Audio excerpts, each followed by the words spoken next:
شہر مدینہ منورہ میں نبی کریم صلی اللہ علیہ وآلہ وسلم کو بچپن میں اپنا دودھ پلانے والی ایک لونڈی کا نام بتائیں۔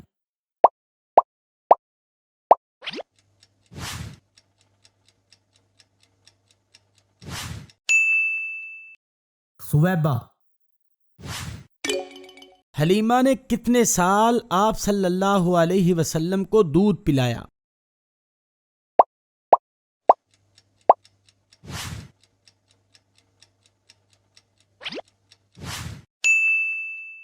دو سال۔